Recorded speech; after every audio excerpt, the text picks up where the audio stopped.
시청자 여러분 안녕하십니까? 계속해서 대구 경북 소식 전해드리겠습니다. 안동과 문경 등 경북 일부 지역에 한파주의보가 내려진 가운데 대구 경북 지역에 추위가 기승을 부리고 있습니다. 오늘 아침 최저기온은 대구 3.4도를 비롯해 구미 3, 안동 0.8, 봉화 영하 1.1도 등으로 어제보다 5도 이상 떨어졌고 경북 북부 내륙 지역에는 한파주의보가 내려졌습니다. 낮 최고 기온도 대구 안동 8도, 구미와 상주 7도 등에 머물러 어제보다 낮겠습니다. 대구이상시청은 내일도 대구와 구미의 아침 기온이 영하 2도까지 떨어지는 등 당분간 추위가 이어지겠다고 예보했습니다. 정부의 핵심 사업인 창조경제혁신센터의 미래가 그리 밝아 보이지 않습니다. 창조라는 말이 들어간 사업 예산은 대폭 줄어들 전망입니다. 한태영 기자 보도합니다. 지난 2014년 박근혜 정부 초기 구미에 출범한 경북 창조경제혁신센터입니다. 삼성이 파트너로 참여하고 국비와 도비, 시비 등 600억 원을 투입해 오는 2019년까지 한시적으로 운영됩니다. 제조업의 혁신 역량을 강화하고 기술 강소기업을 육성하기 위해 설립됐습니다. 벤처기업 창업과 지원을 주 업무로 하고 대기업인 삼성이 직접 나서 벤처기업들을 돕고 있습니다. 이 결과 해당 제조업체들의 생산성이 향상됐고 불량률은 감소돼 140여 개 회사에서 비용 절감 효과가 나타난 것으로 분석됐습니다. 하지만 최순실 국정농단 사태 이후 창조라는 이름이 들어간 국가 사업에는 정부 예산이 줄어들 것으로 예상되면서 예산 확보에 비상이 걸렸습니다. 저희들도 우리 시장 중심으로 해서 현실적으로 비상 대기 상태로 있습니다. 감액될 우려도 있기 때문에 말씀이시죠? 그렇습니다. 실제로 국회 예산심의 과정에서도 예산 반영 규모를 놓고 뜨거운 감자가 되고 있습니다.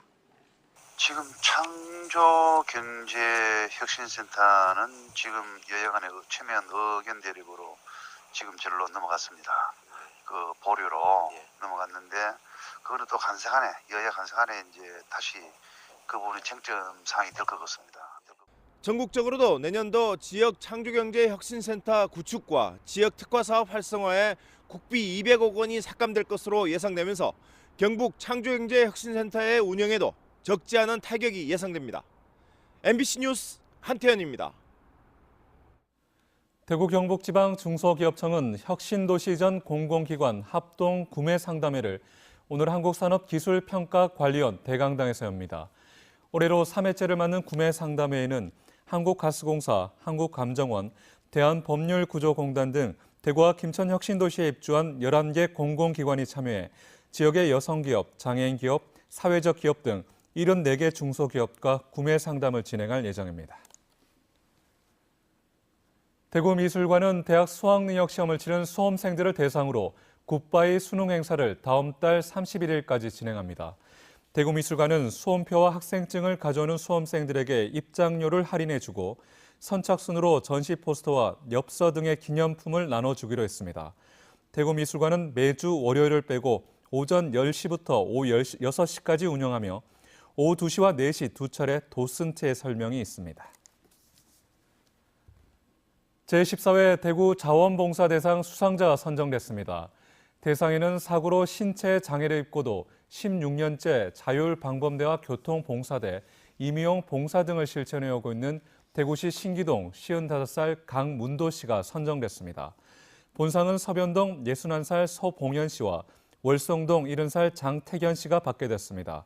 대구시는 다음 달 7일 대구문화예술회관에서 열리는 대구자원봉사자 대회에서 이들에게 상을 수여할 예정입니다. 기계와 부품 소재, 로봇 산업의 영남권 대표 전시회인 2016 대구 국제기계산업대전이 오늘부터 나흘 동안 엑스코에서 열립니다.